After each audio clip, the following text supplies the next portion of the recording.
Assalamualaikum warahmatullahi wabarakatuh. Kami dari kelompok 15. Di sini kami akan membahas tentang karya ilmiah.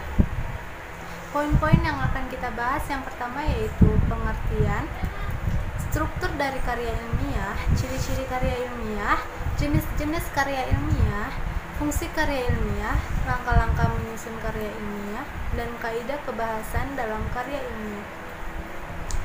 Yang pertama yaitu pengertian.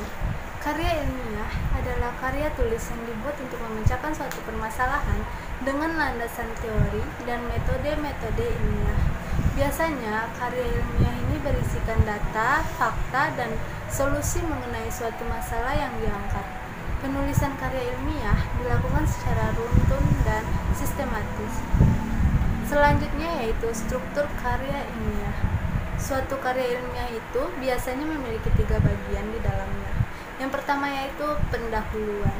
Bagian pendahuluan berisikan dasar-dasar penelitian ilmiah, dilakukan masalah yang diangkat dan mekanisme penyelesaian masalah itu. Yang kedua yaitu isi dan pembahasan. Bagian isi dan pembahasan ini biasa terdiri dari 1 atau lebih bab. Jumlah bab pada bagian ini bergantung seberapa pelik pembedahan dan pembahasan dari bahan penelitian tersebut. Yang ketiga yaitu kesimpulan. Bagian kesimpulan biasanya berisikan kesimpulan dari hasil analisis pada bagian isi dan pembahasan. Kesimpulan yang disampaikan pada bagian ini berupa penjelasan singkat dan padat mengenai hasil analisis. Biasanya bagian ini hanya terdiri dari 1 bab saja. Selanjutnya yaitu ciri-ciri karya ilmiah. Yang pertama yaitu reproduktif, artinya karya ilmiah ditulis oleh peneliti atau penulis harus diterima dan dimaknai oleh pembacanya sesuai dengan makna yang ingin disampaikan.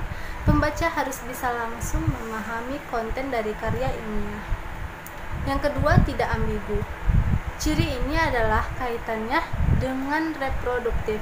Sebuah karya ilmiah harus memberikan pemahaman secara detail dan tidak sekemas dengan bahasa yang tidak membingungkan. Dengan begitu, maksud dari karya ilmiah itu bisa langsung diterima oleh pembacanya. Yang ketiga, tidak emotif. Artinya, karya ilmiah ditulis tidak melibatkan aspek perasaan dari penulisnya.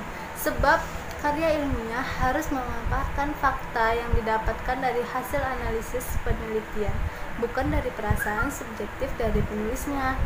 Yang keempat, menggunakan bahasa baku. Menggunakan bahasa baku agar mudah dipahami. Penggunaan bahasa baku itu meliputi setiap aspek penulisannya, mulai dari penulisan sumber, teori, hingga penulisan kesimpulan. Ketidakbakuan pada tulisan karya ilmiah hanya akan membuat pembacanya bingung dan apa yang ingin disampaikan dalam tulisan tidak dipahami. Ciri karya tulis ilmiah.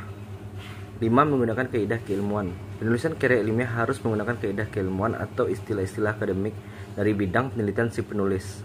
Hal itu bertujuan untuk menunjukkan bahwa peneliti atau penulisnya memiliki kapabilitas pada bidang kajian yang dibahas dalam karya ilmiah.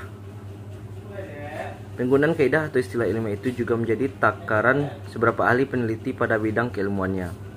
6. Bersifat dekoratif. Artinya penulis karya ilmiah harus menggunakan istilah atau kata yang memiliki satu makna. Rasional artinya menulis harus menunjukkan keruntuhan pikiran yang logis dan kecermatan.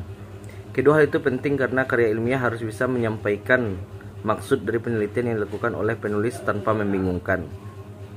7. Terdapat kohesi, artinya karya ilmiah harus memiliki kesinambungan antar bagian dan babnya dan bersifat straightforward.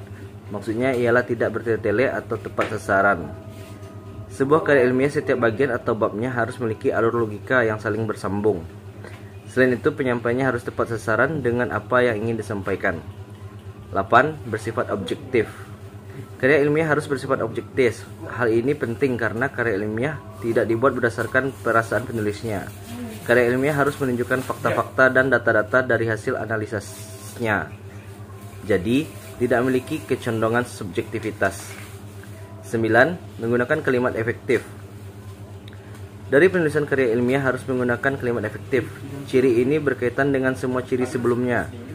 Tujuan penggunaan kalimat dalam karya ilmiah agar pembaca tidak dipusingkan dengan penggunaan kalimat yang berputar-putar. Penggunaan kalimat seperti itu hanya akan membuat pembaca bingung. Jenis-jenis karya ilmiah. Makalah adalah karya tulis ilmiah yang mengutarakan suatu masalah dan dari pembahasannya berdasarkan data di lapangan yang bersifat empiris objektif.